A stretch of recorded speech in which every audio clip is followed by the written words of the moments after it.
Yeah. Happy Uh, Women's Day. Thank you. To well, I can't say that to you, but thank you for your article, Acha. I mean, Yeah. wait. Hi, everyone. Thank you so much for joining the live episode today on the Israel US war on Iran. Happy International Women's Day to all the women who are joining. And to all the trolls who dislike me for being a flawed woman who stutters and has to think when she talks, happy International Women's Day. So, just to catch you up on the developments on the war front here, Trump has called for unconditional surrender from Iran and about to hit very hard if Iran doesn't agree. Iran has not agreed. So, we are seeing continuation of the war. Russia, on the other hand, has sent intel to Iran to aid Iran against the US, which is a major development. Joining me today is Mr. Tariq ASM Hassan Shimul he's a research fellow at Bangladesh Institute of International and Security Studies. Thank you so much, Mr. Tariq, for joining us. I wanted to start with how you see this how you read this US saying unconditional surrender to Iran. Thank you so much for having me. It's a great pleasure for me to be here. This is an interesting development, but not surprising that something like that will come from the US. This means one thing for sure, that the US is going towards protracted war, or at least for now, because we have seen that there has been multiple shift in the narrative, the way US has been perceiving the war might go on for a long time. And then there was also talk about not putting the boots on the ground. We can discuss that later on. But when you are talking about unconditional surrender, that means you are kind of shutting the door for any kind of diplomatic discussion or negotiation. Or there might be another angle to that, where you is trying to coerce Iran towards a diplomatic solution. So there is the Schrodinger's forever war theory, which is that the US can or cannot live without the continuation of the Islamic Republic. So what is your take on that? And what does this development mean for this? And yeah, that's a very interesting analogy to analyze the Middle East situation. If you can remember, during the last Gulf War that we had during the Iraqi invasion, after that invasion, basically Middle East was part of Iran's geopolitical gambit, because there was no Iraq during that time, right? So Iran was one of the biggest geopolitical player that left Iran with a huge role to play within the Middle East.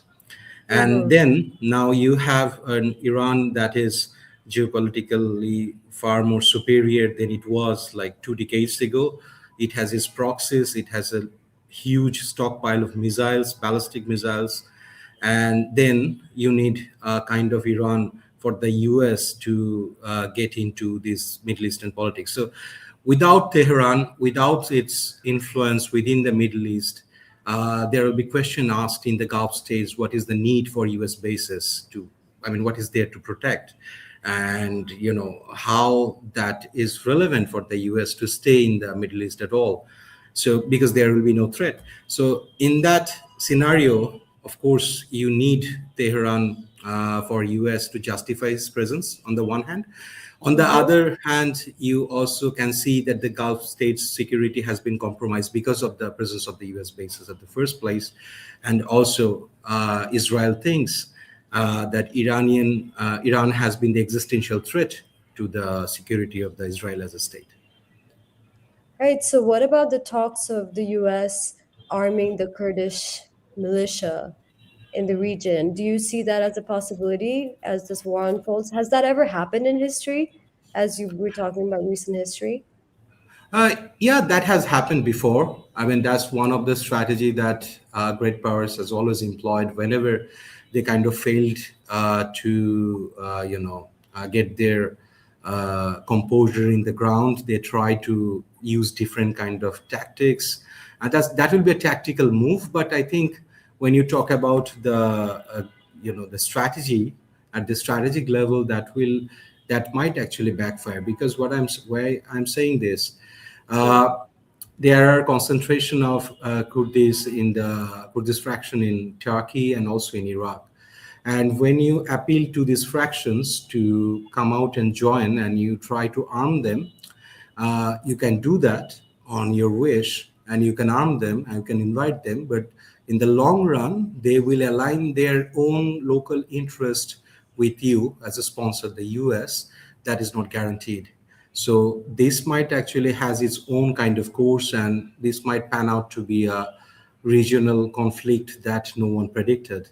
And we have seen that during the Libyan war, and after the Iraqi invasion, we have seen the rise of IS. So this will be a very complicated situation. And there is another angle to it, whether these fractions will listen to the urge of the US. That has to be seen as well, because I don't think they totally have the faith on the great power politics, because in many occasions they have experienced that the great powers were not very much trustworthy when it comes to assistance and aid when Can they you give needed an it. example of one time that this, when it happened, let's say in Libya, and that the great power, that they lost trust in great power? I mean, in Libyan case, it happened, and they wanted to pit one fractions against another, not knowing fully the ground reality. That's number one.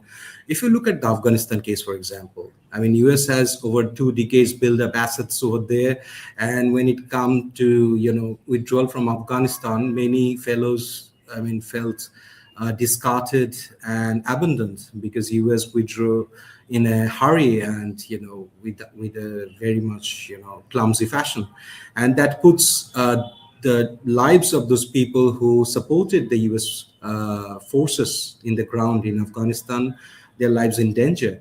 So those experiences are there for decades of Cold War and in the post-Cold War scenario as well.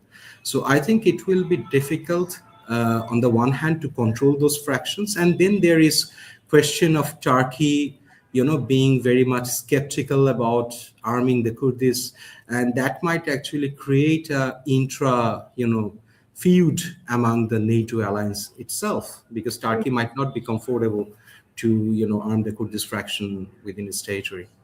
Mm-hmm. So before, I guess I was going to come to Turkey and also about Russia. Before we move on, before we go to that, I wanted to ask you a bit more about the U.S. itself. So, and U.S.'s objectives, which seem a bit unclear. What role does the domestic politics of the U.S. with midterms coming up and with Trump's approval rating is really going down with this war? What role does domestic politics play into the trajectory of the war? Will it end if there's pressure domestically? You see, I mean, if you take the CNN poll, recent poll, in the context, there is 51% Americans who think, I mean, they're in against this attack, and 49% is supporting the president's decision to go into this war. You have to remember one thing, that this president never asked for congressional support or never came publicly for the support of the people, American people, before going to that war or attack or whatever way you term it. So if he gets succeed, if he succeed to get some success out of this attack, that will boost some domestic support for him. But if he fails, it will be inevitably on him personally, individually. So I think the Republican will be very nervous. I mean, when they are going to poll in November, I mean, they outrightly they cannot go publicly go against their president right now, and kind of go against his decision publicly at least. And then on the other hand, they cannot see themselves individually, aligned with the president either, because that might actually create trouble for the upcoming election. So I think this will be a very interesting thing to see what happens in November when it goes for votes. But in the long run, if the American president get US dragged into a long protracted war, I think this will be catastrophic for his public support within the US. but he's not really running for another. He's not running for re-election. So we'll so Yeah, that's he, yeah, that, yeah, he isn't, and that kind of liberated himself, because if you look at his last term and this term, I mean, there is a vast differences, right? I mean, he was very much opposed to going to any kind of war during his last period, and he was very much critical about the U.S. presidents who went to, war, especially regarding Barack Obama. And this time we can see that, he is conducting the decapitation strikes and trying to replace the leadership with someone else, regime change operations and all that. So flurry of activity during this presidency, and that's understandable because he's not going for re-election, right? But in the long run, I mean, what happens, domestically speaking, the Republican might actually be the loser out of a protracted, dragged war. But when you look at the global politics, I think the US leadership will be the biggest loser if it comes to that, right. because we are already seeing, multilateralism is retreating, and US leadership is kind of getting hammered in different spaces due to multipolarity and all that. Yeah. So now, regarding the impact and involvement of other nations, we there was a Washington Post report which consulted four people familiar with the matter that Saudi Crown Prince MBS had called Donald Trump a few Mhm. times, advocating for this that this is the right time to strike because there was no imminent. So, what is your Mhm. take on that? What is your take on the regional alliances in the Middle East lobbying for this war? I mean, this news has two sides of it. I'm not sure, I mean, whether that happened in reality or not. I mean, I cannot confirm or, one side, you can see that, the relationship, kind of relationships Saudis used to have with Iran, that makes sense. I mean, if you take out Iran, Saudi will be a big player in Middle Eastern geopolitics, and MBS has been, continuously trying to get some leadership role for him and for Saudis in the Middle Eastern politics. That's number one. But when you think about the broader impact of such a strike on Iran, I mean, Saudi prince and Saudi leadership should have known better that any kind of attack on Iran will bring out retaliatory, answers from Tehran, right, like that we are seeing right now. I mean, uh, missile strikes in different parts and different cities, oil refineries, and now they're going for, uh,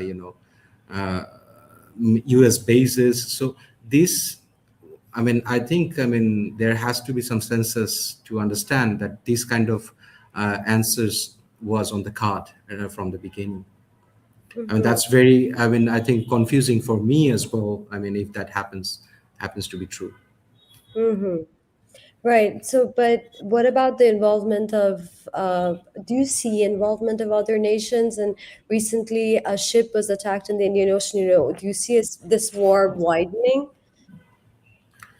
I mean, the ship that you're talking about, I think you're talking about Iris Dena, the Iranian naval ship that was participating in Malan exercise hosted by India, right? Right, the So that U.S. was a very, yeah, interesting event for India, because Indian Ocean, especially Bay of Bengal and Indian Ocean, that has been kind of treated by Indian policymakers as kind of an Indian lake, right? So anything happening there, India should have known. If they don't, I think that will be a, big communication gap between the US and India. We all know when it comes to Indo-Pacific geopolitics in the Bay of Bengal region, India and US are big partners. They're partners in Quad and many other different platforms. So India not knowing that such kind of attack might take place, that's very embarrassing for the Indian Prime Minister, and that has been kind of used by the opposition right now. And PM Narendra Modi has come under some fire from his opposition regarding knowing or not knowing about the incident, and what about the Indian responsibility to protect kind of the participants of that drill. And there was some reports that came to media that, there was doubt about whether that ship was armed at all during the time that attack took place. So this will be very interesting to see how India is going to play. Although India sheltered another ship in Kochi, is one of its support and trying to say they did it out of humanitarian reason. That goes perfectly well when you are talking about seeing this for a normative side, but also India has to balance its signaling and posturing, because India is also negotiating a tariff deal with the US and doesn't want to see itself sidelined when it comes to India US relationship in the broader Indo Pacific geopolitics. So I'm what is what does this mean for the broader alliances in the world, in geopolitical alliances? What will happen to strategic alliances? Will can this does this have the ability to alter it? Uh, My first argument will be, if you look at US, the American interest in the broader geopolitics game, I think the main competitor is China. And if you take China as the main competitor, you have to remember that China receives a large portion of its energy from the Gulf states, especially from Iran, right? From this region. And apart from China, some of the key US partners and allies also get their energy from this region, Gulf region, like Japan, India, and some small states like us and some South Asian countries as well. So if you can hit China in its energy, hub where it receives energy from the Gulf states, especially Iran, that takes out and creates a problem for Beijing to find alternative sources. That's number one. Number two, now if you try to argue what went right for China during this strike, one thing is US getting bogged down in the Middle East. That's number one. When you're talking about benefits for China in this conflict, particular conflict. Also, uh, China can wait and observe the way this war has been conducted. For example, China has been providing ballistic missile technologies to Iran, and how this war plays out, that will be a very useful lesson for China to use it elsewhere. For example, in Taiwan Straits, maybe, possible for a possible Taiwan conflict. So that will be very interesting to look at. And there is another angle to look at. China has been developing Iran as a very important asset in the Middle East for over 2 decades now, and US hitting Iran, that takes out a very important node in Chinese apparatus when it comes to Middle Eastern region. Mhm. So that's one of the, I think, big geopolitical play at stake when we talk about Gulf and the Middle East. But if you listen to Mearsheimer and some other American geopolitical thinker, you can see that they will be screaming from their chair, I mean, to the US, that the main locus of the center of gravity of the conflict is in the Indo-Pacific, not in the Middle East, particularly in Southeast Asia and East Asia. So US should concentrate on that, not in the Middle East. But one could also argue that Russia is would be a primary beneficiary of the conflict in terms of profiting. And how do you propose so? I mean, in terms of In terms of the oil, in terms of oil exports. It might be, but when you think about the way Iran helped Russia in the Ukraine war with his UAVs and drones, I mean, that will be stopped, right? I mean, with Iran itself needing all those UAVs and drones, I mean, you can argue that Russia is also a loser in this game because those will be hampered as well, right? So it cuts both ways. And also the amount of sanctions that Russia has on itself, it will be difficult to sell oil to many of the countries. Of course, I mean, different countries have different kind of threshold for sanctions, so it has to be seen. I'm not sure, I mean, whether that's the case, but Russian and Chinese both will share intelligence in this conflict with the US, that's for sure. I mean, so what do you make of Russia providing intel, uh, and because it's it's a big signal to do that in this war to aid Iran. It's a big military Mhm. development, and Mm, I feel that Russia is definitely benefiting from the loss of Saudi and Iranian crude making it to the market as well. mhm. I want to add that Yeah, point.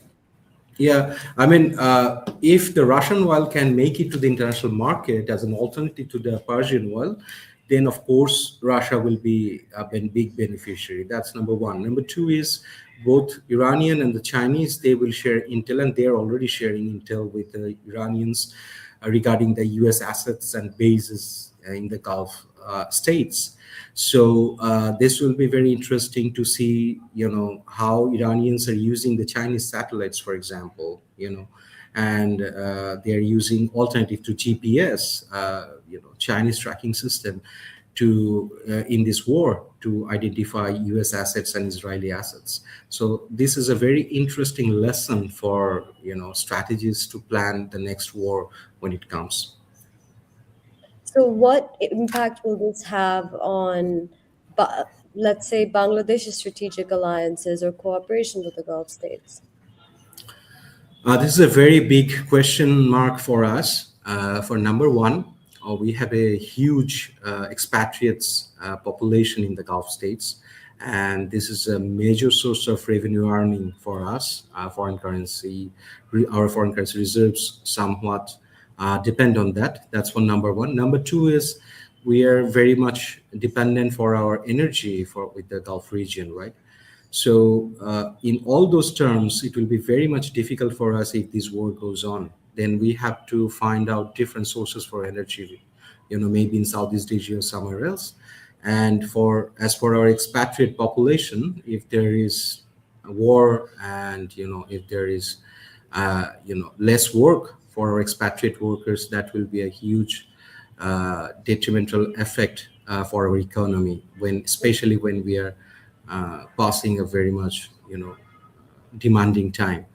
Mm-hmm, Having said that, there is another factor we have to look at. If you look at the European market for our RNG exports, we use these shipping lanes, and mm-hmm, uh, if there is attacks and if there are threats to shipping, international shipping altogether, then the mm-hmm. premium will be higher, and the cost of our goods will be higher and less market access for us, especially when we are kind of struggling to get market access and trying to diversify our export basket.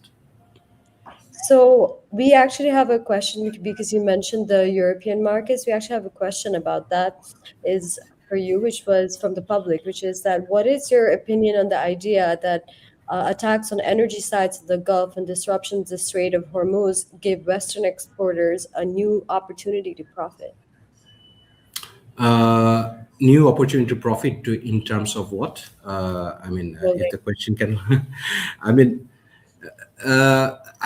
I don't see. I mean, the way the Western economies are connected with us, it's Mhm, basically we are exporting RMG to Western markets, right? I mean, mhm, so it's basically us versus Vietnam and China and some other RMG producing countries. So if Bangladesh loses that market, it's basically Vietnam and China are gaining, or some other countries who are in race with us in terms of RNG export. But we are using almost the same kind of shipping lane, and the world economy, we are connected within the same kind of global production network. So I think it will be a situation where everyone will lose. I mean, no one will win out of this conflict if that happens, especially when you consider Bangladesh's production or products. I think mhm. so. Yeah.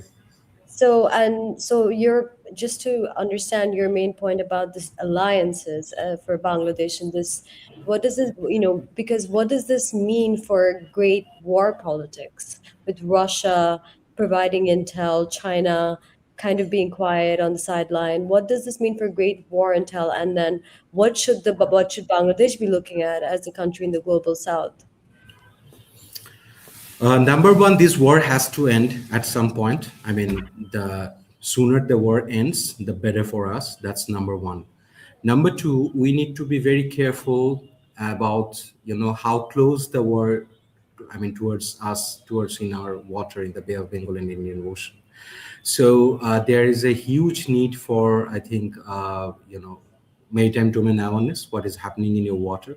That's we need to understand, and we also need to understand that we are depending on our maritime space. I mean, we don't think about it that much, but we are.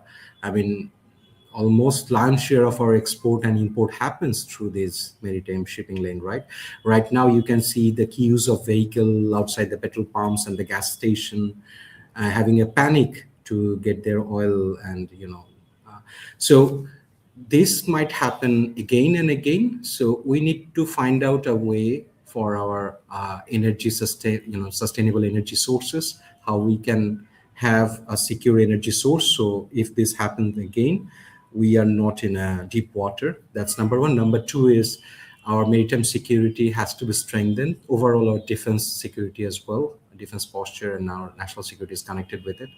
So these are the things that we have to remember. And finally, how do we play our foreign policy? That will be very important from here on.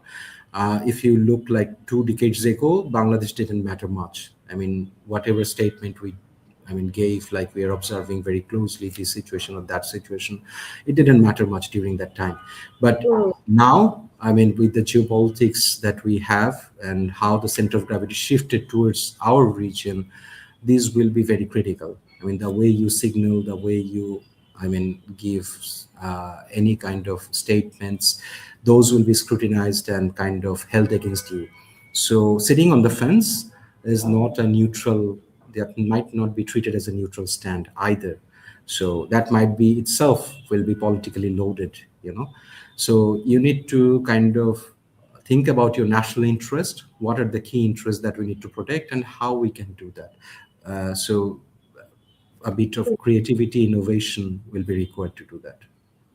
What sort of creativity and innovation? Because what are we seeing other countries and European, for example, European countries, how they're reacting diplomatically? It's Mhm. they following are all countries following a playbook, or are we in completely new waters? I mean, if you look at the middle powers, you can see the Mark Carney, the Canadian Prime Minister, gave a very interesting speech in Davos. And I think that speech will go down in history as one of the remarkable speeches by one of the global leaders. I mean, it will take time, but I believe that there will be a coalition of middle powers that will grow over the years as we are seeing increasingly multipolar world rising, and we are seeing a superpower that is getting involved in different parts of the world and kind of overstretching itself, and we are seeing a rise of another superpower like China. So I think the middle powers will be playing a very much critical role when it comes to safeguarding, multilateralism and the normative values and principles, because these normative values and principles kind of safeguard the small states and the middle powers, right? So we will see either of that kind of middle powers coming together, or we can see much more polarization where small states are not saved by taking a neutral ground, then you have to take a side. So that will be a very dangerous situation for us. So how we play that will be very important, especially within our region in South Asia, and also beyond our region when you think about Southeast Asia and Central Asia. So, what truly is the end game here then for that you? I mean, of course, this isn't a prediction market, but what truly is the end game here that you see for the US, at least if middle powers are not able to congregate in the way that you said, and the US continues to stretch itself, which the administration's messaging is very much so the case. So how do you perceive the end game for the rest of the world, and how do you suggest that Bangladesh can position itself to maintain its economic and geopolitical relationships? First of all, when we're talking about foreign policy, I mean, many people believe that it is the part of the Ministry of Foreign Affairs to, do the day-to-day work, and the political leaders to, attend conferences and, international seminars and so on and so forth, meetings and all that. But you have to remember that whenever a country is polarized on its national interest and key issues, fundamental issues, then it's very easy to play them. So, if we look at the society in Bangladesh right now, I mean, we were very much a polarized society. So, there has to be some sort of agreement on fundamental issues, like, for example, what are our fundamental key areas? And you need to draw some red lines. I mean, you need to draw some red lines regarding your sovereignty, regarding your national security, which cannot be crossed, and that has to be adhered by all the political parties and the maximum population. Then you can have a strong external front when you can go in any kind of negotiation and argue that what is your red lines, and you can draw your red lines. That's the fundamental thing to have. And secondly, any kind of diplomacy that you move into, you need a deterrent. You need a deterrent factor, and your armed forces or your defense forces are a part of that kind of deterrence, right? So you need to have a defense force that will match the need of the time right now. I mean, the type of warfare that we're seeing, around us, we need to be prepared for that, and it's a kind of whole of the society approach. It's related to your education, it's related to your technological innovation, your R&D, research and development. So all things, when all everything comes together, then you have a strong defense force, and your national security get strengthened, and then your foreign policy actually plays the role that it was supposed to play. So that's for Bangladesh's front. And if you talk about the end game for the broader Indo-Pacific region or for the world, I think people are scratching their head, and I will be, I don't think I have the answer either. But in any case, I think the world will be a multipolar one. I mean, the transition will go on, and there will be, from world history, we have seen that whenever one superpower, I mean, goes down and another superpower comes up, rise up, there was inevitably a conflict. That's what history teaches us.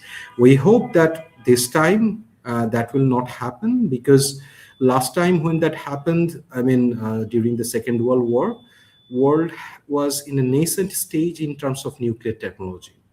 But now, I mean, if you look at the technology that we have very scary kind of stockpile of nuclear weapons around the world.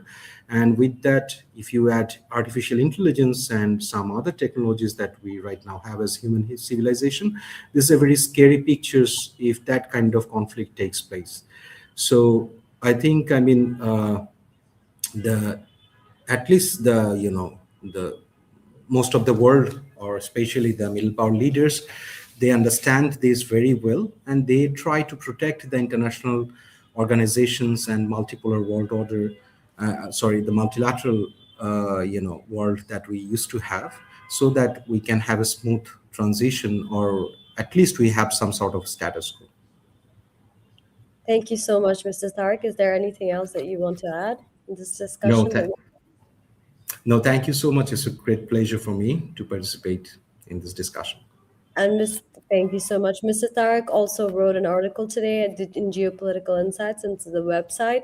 It touches on a lot of the similar points, but also different points. So um, please do give it a read. Thank you so much for joining us, and I hope I will see you again in the next episode. From Lisa Rob, the Daily Star.